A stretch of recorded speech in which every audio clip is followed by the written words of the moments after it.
तो दोस्तों, अगर आपने भी 10th के बाद साइंस स्ट्रीम ली है तो इस वीडियो को यहीं पे बंद कर दीजिए, क्योंकि इसमें मैंने ऐसा बात किया है जिससे आपका दुख और बढ़ जाएगा कि मैंने क्यों साइंस लिया, आपको और पछतावा होगा। इसलिए बंद कर दीजिए इस वीडियो को। तो हेलो दोस्तों, मेरा नाम है राज। आपने टाइटल और थंबनेल में देख ही लिया होगा कि साइंस ने मेरी पूरी फील्डिंग सेट कर दी है। मुझे कुछ भी नहीं समझ आ रहा है साइंस में। अभी आपको बुक खोल के दिखाता हूँ क्या क्या मुझे समझ नहीं आ रहा है। तो दोस्तों, ये तीनों किताबों ने मेरी रात की नींद और चैन को उड़ा दिया है। ऐसा लग रहा है ये सब मुझसे कहना चाह रहे हैं, हम तीन भाई और तीनों ही तबाही। अभी मैं आपको लाइन बाय लाइन दिखा रहा हूँ क्या क्या मुझे समझ नहीं आ रहा है। पहले मैथ्स से स्टार्ट करते हैं। वैसे मैथ्स मुझे फिजिक्स केमिस्ट्री से तो आसान ही लगता है, क्योंकि उसमें कुछ चैप्टर समझ आ रहा था। ये सेट वेट मुझे समझ आ रहा था। पर जब से मैं ये पता नहीं पहली बार ज़िंदगी में, तो एक ये ट्रिग्नोमेट्रिक फंक्शन तो मैंने 10th में भी नहीं पढ़ा था। 10th की ट्रिग्नोमेट्री मैंने पढ़ी नहीं थी, 9th की भी नहीं पढ़ी थी, इसलिए 11th में बहुत दिक्कत हो रही समझने में। और आपको अभी यहाँ पर एक चौथा चैप्टर दिखा रहा हूँ, रुकिए। ये कहाँ गया यार? अरे भाई, हाँ ये रहा, complex number and quadratic equation. इसमें जो आयोटा है वो तो मुझे बिल्कुल भी नहीं समझ आ रहा है। ये आयोटा का मतलब होता क्या है, मतलब इमेजिनरी नंबर होता क्या है? ये सब देख के मेरी हालत ख़राब हो चुकी है। ये देखिए, यही आई, ये सब कुछ समझ ही नहीं आ रहा कि ये क्या है। और आगे जाके तो और दिक्कत होगी भाई। मैंने कुछ भी नहीं पढ़ा। अभी कुछ ही एक दिन का टेस्ट हुआ था मेरा मैथ्स का, उसके आपको नंबर दिखाऊंगा, आप लोग शॉक हो जाएंगे। ये चैप्टर, ये बाइनोमियल थ्योरम, ये तो कुछ भी नहीं समझ आ रहा है। ये ABCD सिर्फ मुझे दिखाई दे रहा है। कुछ मैथ्स का इसमें क्या लग रहा है क्या नहीं लग रहा है कुछ भी नहीं समझ आ रहा है। सिर्फ ABCDEFGH, पता नहीं कौन चैप्टर बना दिया है, कुछ भी नहीं समझ आ रहा है। और आगे अभी आपको दिखाता हूँ। मेरे शायद इसी चैप्टर का टेस्ट हुआ था और उसका आपको मार्क्स भी अभी दिखाऊंगा। ये कॉनिक सेक्शन नाम का चैप्टर है, इसका अभी रिसेंट में टेस्ट हुआ था, उसका भी आपको मार्क्स दिखाऊंगा। तो दोस्तों, ये रही मेरी मैथ्स की कॉपी, और मैथ्स की कॉपी खोलते हैं। वैसे मैथ्स की कॉपी मैंने छाप के कंप्लीट की है, कुछ भी समझ के कंप्लीट नहीं किया है। जितना भी किया है मैंने सब छाप के कंप्लीट किया है। एक भी चीज़ मुझे समझ नहीं है, बस सेट्स और रिलेशन एंड फंक्शन थोड़ा समझ के किया है, बाकी सब छापा है मैंने। और अभी आपको दिखाता हूँ, टेस्ट हुआ था कॉनिक सेक्शन का। कहाँ गया? हाँ ये देखिए, ये कॉनिक सेक्शन का टेस्ट हुआ था और इसमें मिला है 20 में अंडा।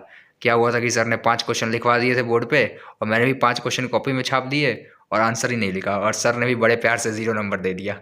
ये मेरी तो हालत हो गई है मैथ्स में। आप भी बताइए अब क्या कर सकता हूँ मैं।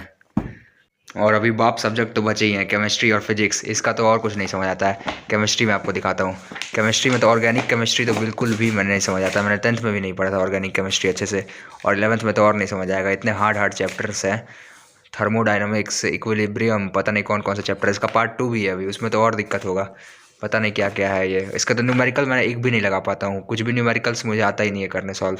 मैंने 9th 10th में एक भी न्यूमेरिकल नहीं लगाया था केमिस्ट्री या फिजिक्स का। और फिजिक्स सबसे बाप सब्जेक्ट, इसका तो मुझे कुछ भी नहीं आता है। पता नहीं क्या क्या है। मुझे पहले चैप्टर के क्वेश्चन नहीं लगते हैं। ये जो क्वेश्चन दिया है ना अभी आपको, क्या कहाँ पे दिया है, हाँ, the mass of box measured by grocer balance, ये मुझे बिल्कुल सॉल्व नहीं कर पाऊंगा मैं। एक न्यूमेरिकल इसमें का सॉल्व नहीं कर पाऊंगा, इतनी मेरी बुरी हालत है कि। और आगे जाके डेरिवेशंस और न्यूमेरिकल्स देख के तो मेरा हाथ ख़राब होने वाला है। इसलिए मैं सोच रहा हूँ कि अब जल्दी से कॉमर्स या आर्ट्स में शिफ्ट हो जाऊँ, क्योंकि अब 6 महीने हो गए, पता नहीं स्कूल वाले अलाउ भी करेंगे कि नहीं। नहीं तो ये 3 लोग मेरी बर्बादी के कारण बन सकते हैं। इसलिए जल्दी से मुझे कॉमर्स या आर्ट्स में जाना पड़ेगा। तो दोस्तों, अभी मैं बड़े बड़े आदमियों के साथ सेल्फी ले रहा हूँ। मैं तो छोटा सा सीधा साधा आदमी हूँ, ये लोग बड़े आदमी हैं। इन लोगों के साथ सेल्फी ले लेता हूँ, 1 मिनट। तो इन लोगों के साथ सेल्फी ले लिया मैंने। अब पोस्ट करूँगा तो ज़्यादा लाइक्स आएंगे। वैसे आपको इन तीनों में से सबसे खतरनाक कौन लगता है? और ऋतिक यहाँ पे देख रहा है तारक मेहता का उल्टा चश्मा, आप लोग देख सकते हैं।